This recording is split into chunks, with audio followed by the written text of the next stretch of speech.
All right, frustration level 1000. I'm with JJ. He just bought this home and they were coming into sod, weren't they? Yes, they were, and I put a stop to it because... And this is where contractors, home builders cheat. Yep. People are going out there and buying their very first home and they think they're getting their dream home, but what they don't realize they're getting is probably a big problem in their front and backyards, because home builders typically will cheat the system. And we're going to actually take you out to a job site and show you firsthand what that looks like. But let's back this story up a little bit. I quit working for home builders about 9 years ago. Back in 2006, 7, 8, 9, and 10, I worked for 5 different home builders simultaneously, going out, digging their basements, backfilling them, setting the grades, and then installing all of their landscaping. All 5 home builders did the exact same thing, and you're going to see what that is today in this video. So without wasting any more time, let's get into it. Oh, and one last thing. I get a little pissy today because this is the exact reason why I quit working for home builders in the first place. So now let's get into the video. All right, frustration level 1000. I'm with JJ. They just bought a new home, and if you look across the street, they're sodding right on top of this stuff, right on top of the clay. And what's going to happen is every single homeowner that's in this development is going to be watering like crazy so their sod doesn't. And it's not the sod company's fault, it's the home builder's fault. JJ, we've had this conversation. Yes, guys, meet JJ. Hi. Customer, I've known him for a long time too.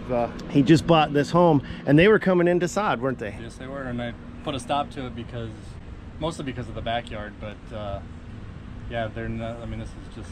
They were gonna throw sod down on top of this, and this is where contractors, home builders cheat. Yep.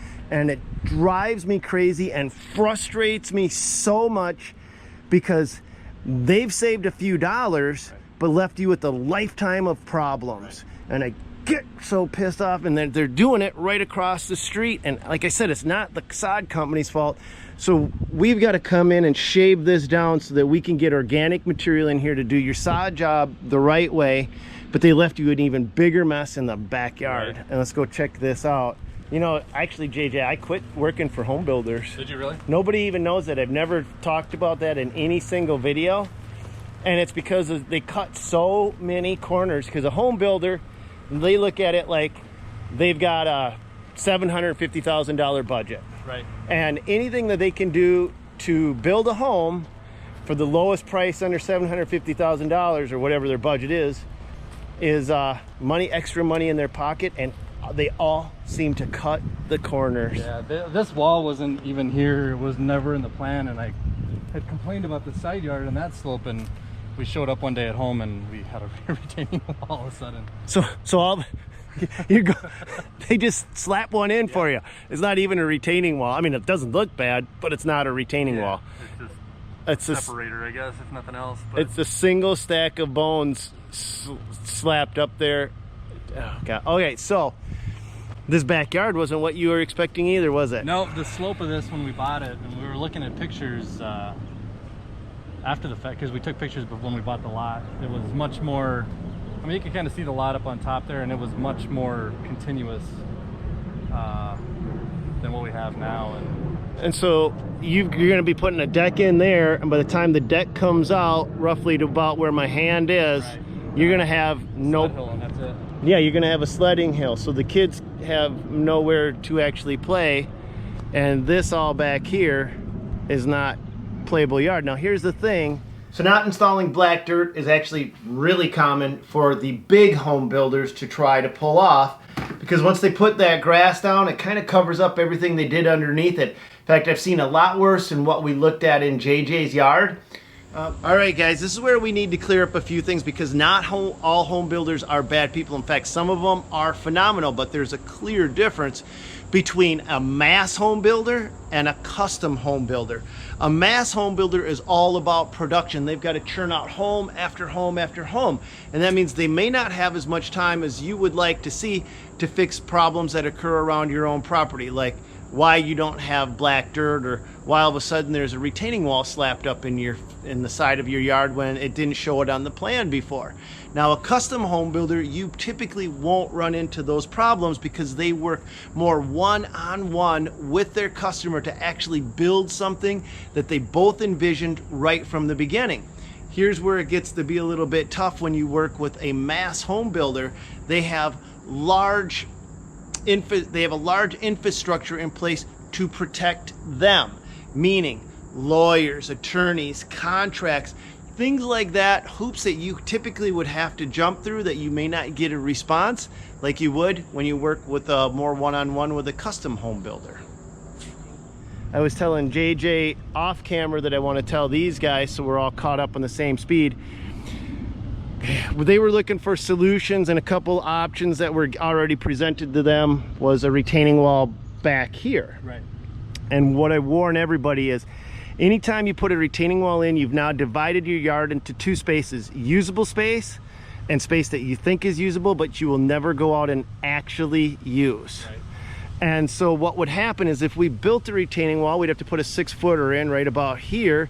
We would be able to flatten out this yard, but the entire rest of their property down here, it goes back their ways. They won't visit. In their mind, they're gonna go there. Right. But in reality, after the first couple times, you're not gonna look out the window and see people lounging in the bushes back there. They don't do it, JJ. Sure. It's realistically, it's an unrealistic concept. And so a couple of the things that we've got to get beyond that is always a challenge is, I know people buy these lots because of trees. They fall in love with that big stick right there. And and that big stick stops them from creating a yard that they will actually spend time in and use. And if we can get beyond the concept of this big stick being in the way and take that tree down, we can now bring in enough soil that we can flatten out that yard all the way to the back property line, and then create this unusable space to the back of the property. And then you will now have a giant yard that you can play in, toss balls in. And then you also have the option to go out and grab a tree, and your family can plant it together, and you can name it Helen or whatever you want to do, and have memories about putting in your own trees. And now you've gotten the best of both worlds, but you've sacrificed something. This wouldn't be wasted. This would get burned in my fireplace. So, but you see what they did in that backyard? There's a lot of interpretation that can be left when it comes to the grading plan. And that's where a lot of homeowners think what they're getting and what they end up with are not the same thing. In fact, I'm going to ask you to do me a favor. If you've experienced anything like this or seen someone else experience something like this, will you put your story in the comments down below? These home builders need to know that, hey, they're being held accountable, and they can't be pulling this stuff on homeowners, because these little problems turn out to be big long-term problems for these homeowners. Look at JJ's side yard. How would you like to have that for a side yard? That's not even a side yard. They made it completely unusable, and he wasn't expecting that at all. I just want the guys watching to understand everything that we're looking at. Oh, and here's something else that I thought was slightly interesting. Get back to our very first concept of the sod, how they just sod over everything. I was just looking through JJ's backyard. Look at this. That's a chunk of asphalt. That's another chunk of asphalt. So they were actually coming in to throw sod over this whole thing. A lot of little things that, I don't know, drive me nuts. Sorry if I'm going off on you, JJ. No, not at all.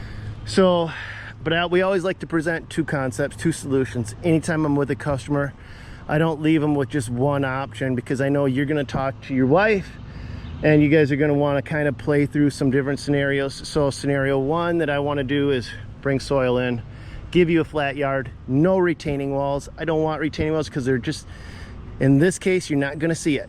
Right, exactly. That's the other thing, is you put a bunch of money into a wall that's covered up by trees.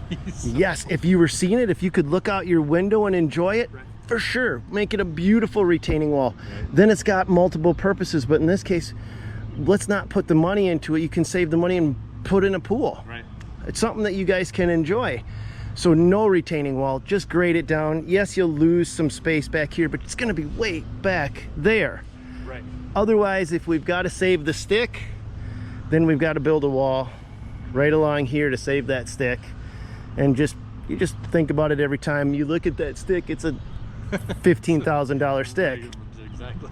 Tell your wife I said that. I will. So that's my concepts. Wall, stick stays, stick's gone. We bring it all the way back. Now, if we really want to get creative and she is in love with the stick, but you need a yard, then we could build a small wall around the stick. We could try to flatten out the yard going that way on that side of it and taper this soil down. But this is an oak tree, and an oak tree means we literally cannot work out inside the drip line of this tree. You can't do it. You will kill it. Not the first year, not the second year, but the third year it will look just like that one back there. They will die. And so we've got to be hypersensitive, and there will be no guarantee that your stick will live. All right, you guys, we've got to actually dive a little bit deeper on that oak stick in the backyard. I don't actually own any oak sticks. I kind of wish I did own an oak stick, but there's something that could happen to some of you guys that you just need to be aware of during the building process, because oak trees are hypersensitive to having root damage, but they don't show it right away. They show it within 3 years. It'll still continue to barely hang on, and 2 to 3 years later, it may just do the crappy floppy and die on you. So the rule of thumb is anytime that you're going to work around an oak tree, you have to look at the drip line, the furthest point of the drip line. Now let's go out. This tree's leaning this way. So you see this drip line is way out here because it's got an entire root structure wrapped around it that you don't want to compact the soil on. And even if you compact it and then you aerate the soil afterward, you can still have permanent damage that tree may not recover from. So if during the construction process you saw a lot of equipment running around your oak trees, put it on your radar screen to have an arborist come out to see if they can do anything to save it, and if they can't, document the heck out of it, because, well, if you bought that lot because you're in love with oak sticks and your oak sticks die, well, you may now, then you may know why. Hope that helped. Let's get back into the rest of this video. Okay, JJ, what is your story? Oh, so our previous home, the person we bought it from ripped up the backyard and brought in a bunch of black dirt and reseeded it, and it was awesome. But the front yard never was done, and you couldn't ever put any seed or get anything to grow on it because the ground was so hard and so dry that the seeds would just never take. All right, so let's say that you happen to be one of those unlucky people that got one of those houses that the contractor skimped out and put black dirt on, and at this point you need to know how to correct it. Well, there's 2 ways to fix that. Neither of them are actually very good, so sit down for this next part. My neighbors across the street from me had to do the first one, and they had to strip out their entire yard, remove all of the turf all the way down, plus then cut the subgrade down. That's the dirt that's below the turf, so that they could then import black dirt, spread and grade that out, and then reseed and resod. That's a lot of work and a lot of expense. And for some of you guys, that may not be in the budget, or your topography of your land may not allow you to even bring in equipment to do the work. If you can't do that, or it's not on your radar screen right now, there is a second option, and that's to bring in black dirt and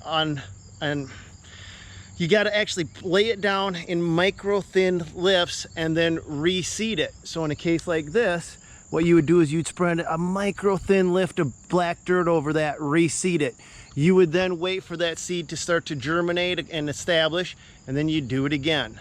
And then you do the same, you wash, rinse, and repeat the same process over and over and over again, up to 4 or 5 different times until you get a good thick layer of black dirt laid down. And that way you're never having just a bare yard, and you always have green grass. But there's a lot of work involved with that, and a lot of hand labor too. Like I said, neither is a very good scenario. So but we could then flatten out your yard this way. But unfortunately, this dead one here is not even on your property, so we would be very limited to what we could do. So two creative solutions, and now the decision's in your court. All right, you guys, now it's your turn. I want to hear your stories. Put them in the comments down below. Your stories are the best. Hope you enjoyed today's video. Hope you pulled a few tips out of it. Hope you pulled some stuff that maybe could help you guys out. I'm gonna get inside before it starts pouring rain on me. I can hear the thunderstorms in the background. God bless you guys. Go get them, and I hope you have an awesome day. Do me a favor and check out the 2 videos I'm gonna put up here for you. Hit that subscribe button, and do me one extra favor. Share this video. See you on the next one, you guys.